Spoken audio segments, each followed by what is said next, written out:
دیارە ئەو بابەتەی کە من باس یەکەم لە ڕاستیە لە ڕووی پەروەردەییەوە ئەی زیاتر بۆوانەی کەوا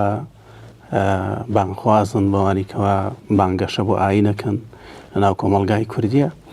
ڕاستیە بابەتێکە بابەتی حکومدانە بەسەر خەڵکە ئەم بابەتە بابەتێکی زۆر سەختە و ئەبێ زۆر ئاگادار بین بەڕاستی بۆیە لە پێم خۆش بووکەوە بابەتی ئەحکامی قەزا لە شەریعەتی ئیسلامیە و چۆنێتی حکومدان بەسەر خەڵکا باسکەم بۆی کە بەرچاوڕوون بین نەوەکو هەر یەکێک لە لای خۆی بێ بە قازیەک لێرە سەرەتا وەکو مەوزوعی قەزا لە شەریعەتی ئیسلامیە دیارە خۆی پەروەردگار پێغەمبەرانی هەموو پێغەمبەرانی ناردووە بۆ تحقیقی عەدل بۆ قسط و ئەمریشی کردووە بەسەر هەموو مسلمانانە یا ئەیها الذین ئامنوا كونوا قوامين بالقسط داوای کردووە لە ئیماندار هەموویکەوە عادل بن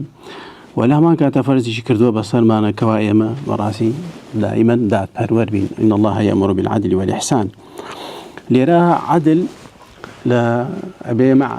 لە حکومدانە لە مامەڵەکردن لەسەر لەگەڵ خەڵکە لە ڕاستیە بێ عادل بین و دادپەروەر بین و نابێ لەسەر هەوا ئارەزوو بڕیار بین بۆیە زۆر خەتەرە کەوا ئێمە لە ڕاستیە لە خۆمانەوە بە پێوەری عەقڵی خۆمان شتانێک ناوبنین دین و بەو پێوەرانە مامەڵە لەگەڵ خەڵکا بکەین لە خوای پەروەردگار وەکو لایەنی فیتری دیارە مەوزوعی زانست یا مەوزوعی ئەخلاق بەشێکی لە ئاینایە بەشێکیشی فیتری ئینسانە چونکە ئینسان دوو علمی پێیە علمێکیان علمێکی لە دنیا هەرتیایە علمێکی فیتری علمێکیشی پێوتە علمی مکتەسەب و ئەخلاقیش هەندێکی هەرتیا دروست کراوە هەندێکیش پێغەمبەران هاتون بۆ تەکمیلی ئەخلاق پێغەمبەر صلی الله علیه و سلم لە وەسفی خۆیان فەرمێ وما بعثت إلا لأتمم مكارم الأخلاق هاتون بۆی ئەخلاقە باشەکان تەواو بکەم خەڵک ئەخلاقی تایە هەموو بەشەرێک ئەخلاقی تایە و لە هەمان کاتە مەسەلەی عەدلیش خوای پەروەردگار بە پێغەمبەر صلی الله علیه و سلم فەرمێ لە قورئانە بڵێ چی وأمرت لأعدل بينكم الله ربنا وربكم خوا ام خوای پەروەردگار هەر خوای ئێمە خوای مسلمانەکان خوای هەموومانە لەبەرەوە هاتووم عەدل بم لە نێوان چییە لە نێوان هەموو خەڵکە و خوای پەروەردگار داواکار لە پێغەمبەر صلی الله علیه و سلم لە مەسائیلی مامەڵەکردن لەگەڵ مرۆڤەکانە چی کافر بێ چی مسلمانە فەرمێ وئین حەکەمتە فەحکم بەینەهم بالقسط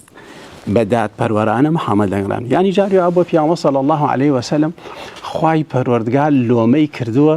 لەسەر ئەوەی کەوا لەسەر کابرایکی یەهودی لە سبب نزولی ئاەتەیە فەرمێ ولا تكن للخائنین خصیما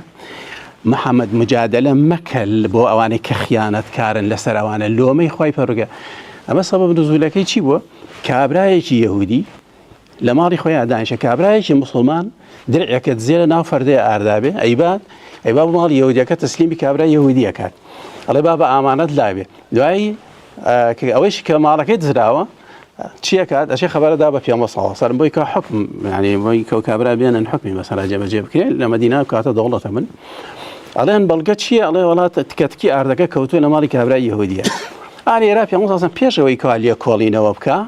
حکمدا بەسەر یەهودیەکە خوای پەروەردگاریش فەرمێ محەممەد ولا تكن للخائنین خصیما تۆ بۆی نییە مجادلە بکەی لە پێناوی خەڵکانێکە با مسلمانیش بن ئەگەر کاتێکا خائین بن بۆیە مسلمان ئەبێ پەروەردەی چی بێ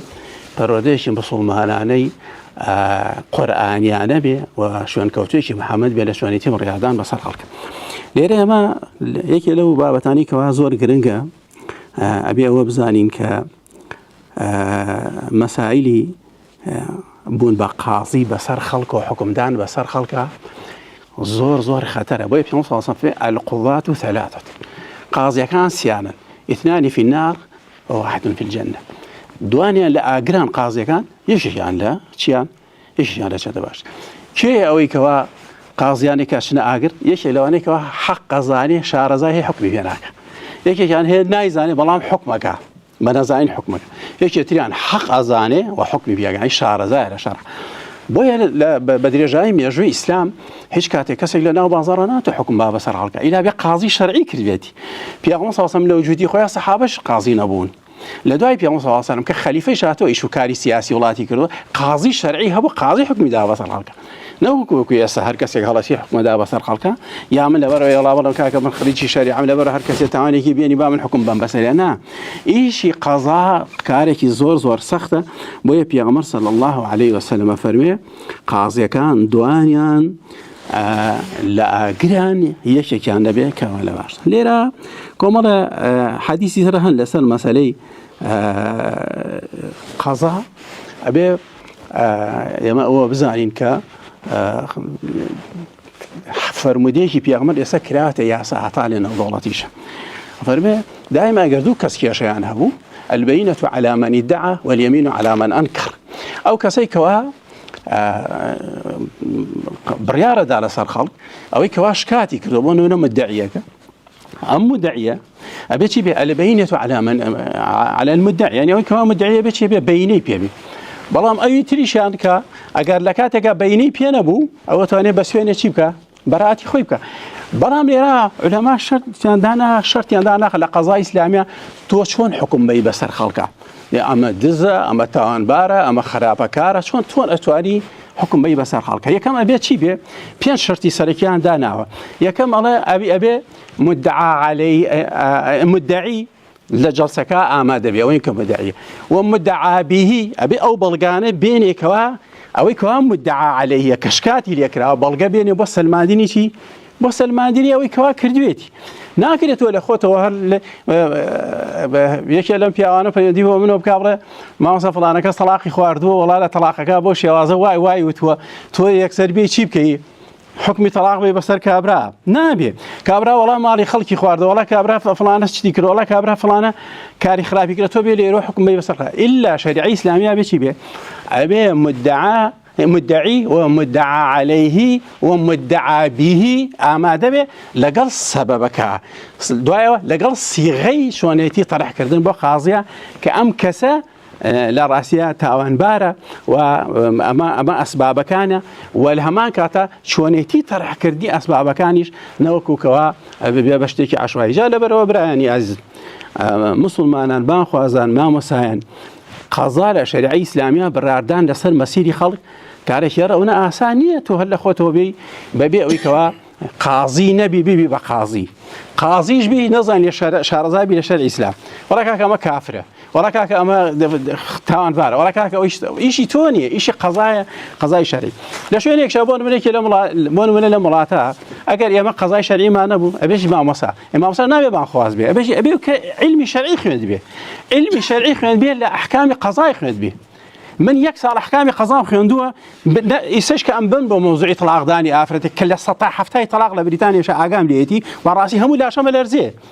تو مسيري دو كسبروا عندك يا خرابة بي يا عندك يا أو تاني تو أو طلاقة لجي خوانية هتشي أو جوبيا أو شو هيجي تمارك نمو قرأتوا بتو لبروا قضاء زور سخته أبي أو كساني كوا بريارس دن بسر خلقه وحكم دن بسر خلقه لرأسية أهلي أوبن يعني سلم يجوي إسلامه لدعاء صحابة أبي حنيفة إمامي أهلي سنة راكة لقضاء الشافعي خوي شارته لقضاء لثرسي كوا حكم ندن بسر خلقه بس مجتهد بن عالم يجنبون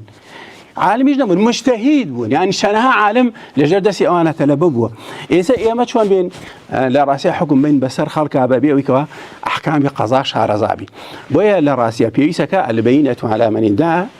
على المدعي واليمين على من أنكر يمين كابرا سويني خارت اللي صار موضوع كله لكاتي قابل جيبيني إذا لم تصير ما كابرا بور بنمن وكو قاضي شرعي دان ريم ليرة أبي أو كسي كواش كاتي كرو لفلانة كذا صار هر ظلمي ظلمي مال بيه ظلمي عرض بيه هر قضية بيه مسائل طلاق بيه أبي هم ينبل جيبين اللي صاروا موضوعه بلغ كان بين لا يوسع نوع شرطيان دانا علماء إسلام لكاتي مسألة إجراء كردني حكمك يعني نوع شرطان را كأو شرطانة أبي جيب كري لأسداء حكم دان بصر مقابلة يا كما بين مجلسك هردو كان آماده بن والله ما سيستهل فيسبوك وخلق حكمك وسرعة أبي ليك مجلس آماده بن أجر كسي كان ليتواني أبي ويك يبقى بوكيلي وتفاصيلي كيشكاش بزانيت أبي بك بوكيل هردو كان آماده بن أو قضايا باطلة لاس أبي ضلقة بين البينة ناکرێت لەسەر ئەساسیەوەی کەسێکی تر قسەی کرد بێ بەینە بێنن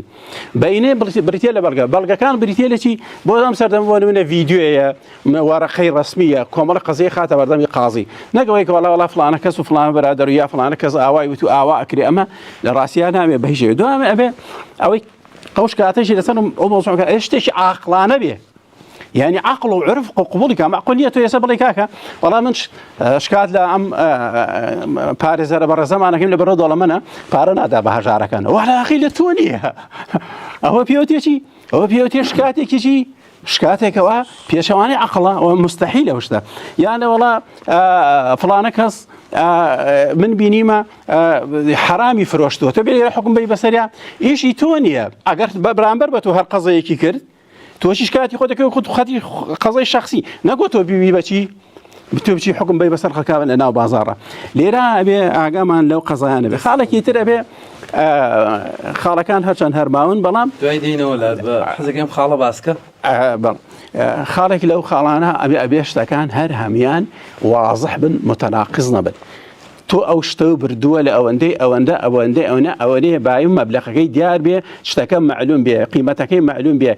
موضوعي كواكره هرهم يعني معلوم به نابي حكم شرعي لسر اساسي مجهول بدريت اشتكى ديار به